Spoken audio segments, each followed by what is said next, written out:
Hello. Good morning. Hindi pa ako makaihi. Ano nangyari sa kanya? Hindi kasi ito. Ha?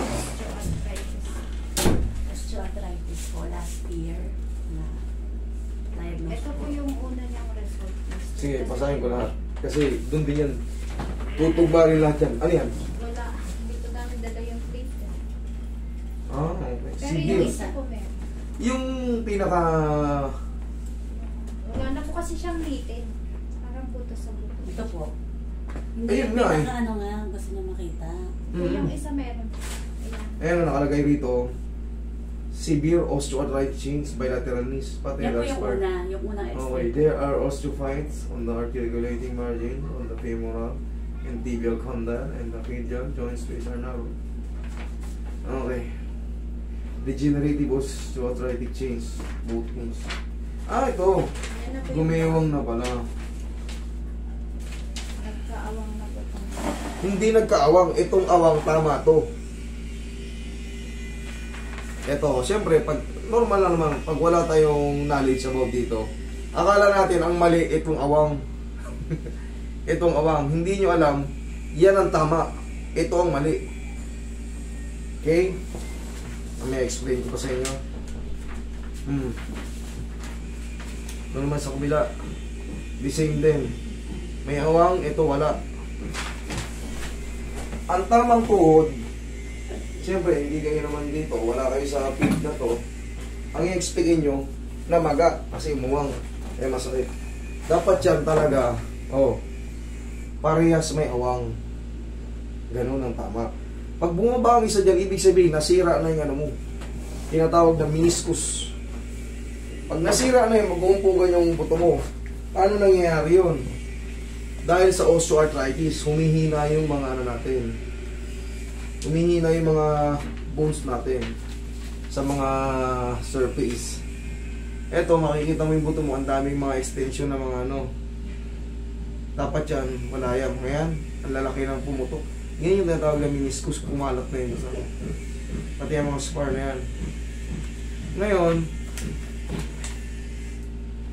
pagka mayroon kang ganito, at mabigat tayo, siyempre lalo niyang madudurog kasi araw-araw tayo naglalakad. Ang pinaka-the best na naman dyan, kung kaya mong magpagaan, yun ang pinakasagot dyan. Kahit sa ospital, kahit ilang ospital na sabihin sa'yo, ang ibibilin sa'yo, tol, kung kaya mong magpagaan. Kasi yan ang sumasalo ng bigat natin. O, saan pa papunta ang bigat? Ngayon, sira ang tuhod natin, lalakad tayo. Siyempre, kikis. Kung ano yung sira na, lalala pa yun. Bakit? Siyempre nga, yung bigat natin, kinakayod niya yan. Didiin tayo eh. Yun. Ngayon ang mangyayari rito, sa ganitong kaso mo, mawawala lang yung konting sakit ito. Yun ang totoo, sabihin ko na kagad. Mawawala, giginhawa siya. Ngayon, sa mga sunod na linggo. Pero yung susunod na buwan, pag naglakad tayo ulit, or nakabuhat ng kung ano, basta makapagdagdag tayo ng bigat, i-slide at i-slide dyan kasi wala ng pyesa. Sira na yung dito mo. Kita mo yung dito mo, may natuklap ng cartilage. Alam mo yung mga puti, cartilage ang tawag doon. Mas malambot yun. Minsan, pagka sa fried chicken, di ba kumakain tayo ng fried chicken, minsan nababangal natin, kinakain pa natin yun eh. Yun yung mga buto na yan, yung puti. Ganun din tayo, meron din tayo nun. Kung sa manok, may sa manok may puti nakasaklob yun. Ganun din sa tuhod natin. Nasisira rin yun. Okay. Ito, pag in-adjust ko yan, ngayon masakit yung tuhod mo, di ba? Mawawala yan. Pero ngayon, gaya na sinabi ko, may posibilidad na bumalik. Dahil ito severe na, nakalagay, severe osteoarthritis. Ano ibig sabihin ng severe? Malalang osteoarthritis. Ano ang osteoarthritis? Pagkasira ng mga pang-ibabaw na buto. Kasi mayroong pantawag sa panloob na buto. Yung tinatawag na osteoporosis. Kung naririnig nyo yung osteoporosis. Yun naman yun sa panloob na buto. Ang osteoarthritis naman sa mga kadalasan yan sa joint. Yan ang osteoarthritis. Yung mga spar na tinatawag, yun yung mga parang granules. na nasisira sa buto sa pangibabaw. Ngayon, pag nasira yung buto, pangibabaw, may mga nakakapit sa buto kaya masakit. Ito yung tuhod, oh. Magsisimula rito, di ba, may balat pa. Inalis yung balat, laman. Tapos, patellar tendon. Patellar tendon, ito yung panlikod. Dito na tayo. Susunod yan, buto na. Inalis na yung laman. Mga ligaments, buto. May mga tinatawag tayong ACL, PCL, lateral collateral ligament, lateral meniscus, medial meniscus. Yan yung mga nasisira sa gitna. Okay? Ito, panlikod ulit yan. Anterolateral view. Yan ito yung sinasabi kong puting buto. Ganito ngayon ang kalagayan ng ano mo. Yung mga butong-butong mong puti, may sugat. Ganyan na ganyan. Tapos siyempre, yung sinasabi ko na sa pagitan, ito naman yun. Nasusugat yan sila. Kaya kung makikita mo dito sa ano, makikita mo dito sa buto mo, may mga nag-extend out. Ayan o, may mga extra, no? Ayan o, ang daming mga nakakalat na buto. Na puti. Ayan o. Ayan dami. Ayan o. Ayan o, lalo yan o. Marami o. Ito. So, ayan. Yan yung mga ano. Okay, sige, higa kayo dito. Severe osteoarthritic change bilateral. Ayan. Kaya pa kayang mag-diet? Kakaya. Parang Arabic tong si ano. Brother. Ano po, ano siya, may Ang laking factor ng timbang kasi itong sumasalo ng bigat natin eh. Akit tayo sa hagdan, sa tayo kuha ng bigat, ay nung sino sasalo? Tuhod. Bababa tayo, tuhod pa rin ang sasalong. Kaya, lahat ng piyesa mo dito, lalo pang manghihina yun.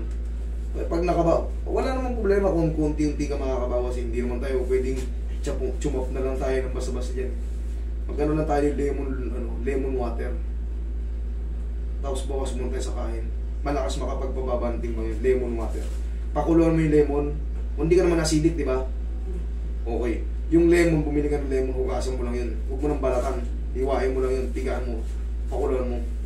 Yun ang araw-araw mong parang kakapihin mo. Tapos magtimbang ka. Mga 2 buwan. Makabawas ka ng 10 kilo. 5 kilo. Eh kung susunodin mo yun, kahit pasira yung tuhod mo, makakalakad ka ng ayos. Hindi ka tulad yung lakad mo yun. Parang parang jogger na. Ang dami kasing unli ngayon, kaya ang hirap din mag-diet eh. Puro unli. Ano po yan? Ha? Na nagkakanin sa gabi. Hindi na ako makapagparin kasi. Bawas na siya kasi dati 120 yata siya, ngayon nasa 105 na. Okay yun, di ang mahalaga. Kaya lang, Nag-ano tayo. Kasi pagka umidad ka pa ng 60, pataas, naku po. Nasa higaan ka talaga. Kaya nga po inaano ko na yun. napabayaan. Kasi,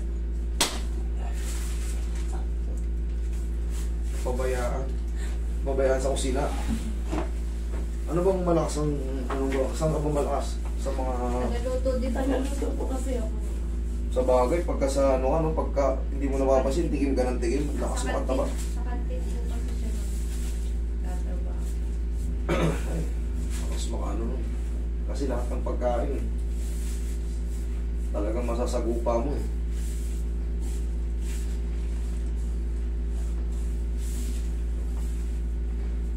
Mas gagandang pakiramdam mo nito after.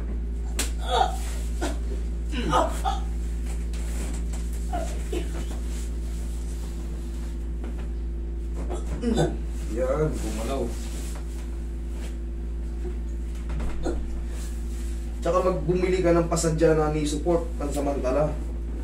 Kasi kailangan to madepensahan yung tuhod niya. Bibigay kasi to dahil sa bigat. Ano po yung parang brace? Knee support. Oo.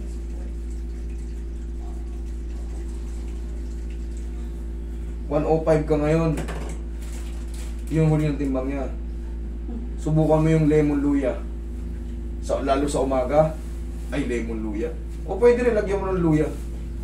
Para safe naman kasi yung luya eh. lemon water, pakuluan mo. Yun ang parang gagawin mo ano. Araw-araw kang maganon. Tapos mag-jacket ka lang palagi. Walking lang na ano. Hindi mo kailangan bilisan. Baka bawas ka niyan. 2 buwan lang straight mo yun.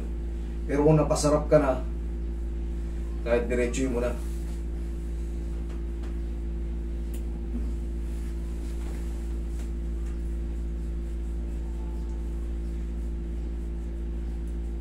Kahit magano ka lang, magsapin ka lang ng, kunyari kakain ka, yung mga nilagang saging, itlog na puti.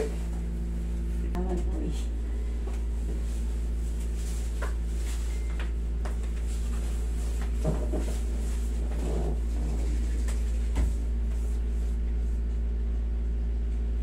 Pinasikreto talaga, bawas kain, walking, tapos lemon water. Lemon water talaga, malakas makapagpapain. Kasi dumarating ang araw na umiidad pa tayo lalo. Habang umiidad tayo lalo, siyempre yung mga body parts natin, humihina yan. Kaya tumatanda yan eh. Mas lalo kang bibigay pagka umidad ka na sobrang bigat. Kahit di naman sa ospital, di ba ang binilin sa'yo? Anong binilin sa'yo? Kaya. Oo. Sobrang heavy kasi ni ano. Rato.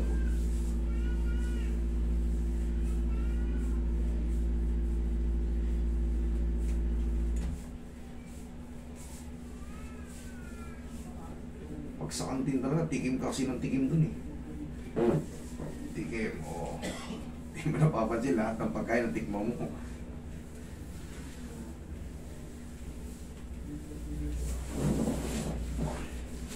Okay, relax lang.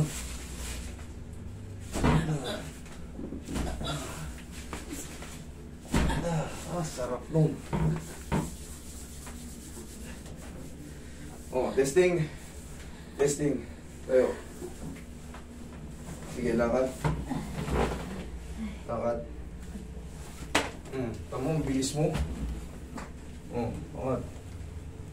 Oh, ano mas maganda? Yung kanina o ngayon? Ngayon po. Oh, yan na. Ito, upo ka. Explainan kita.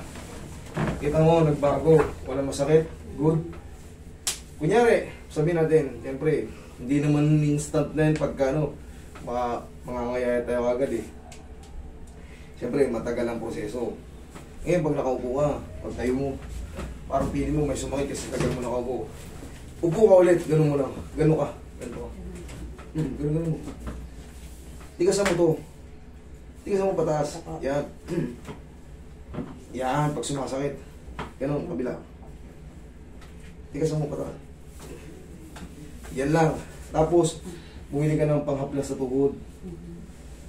Yan. Kasi hindi natin may iwasan, tatrabaho ka eh. Para, pag tayo ka. O, good? O, lakad. Okay? Tapos yun na. Yun yung sikreto. Medyo magpaano na tayo. Timbang ha? Okay? Sige.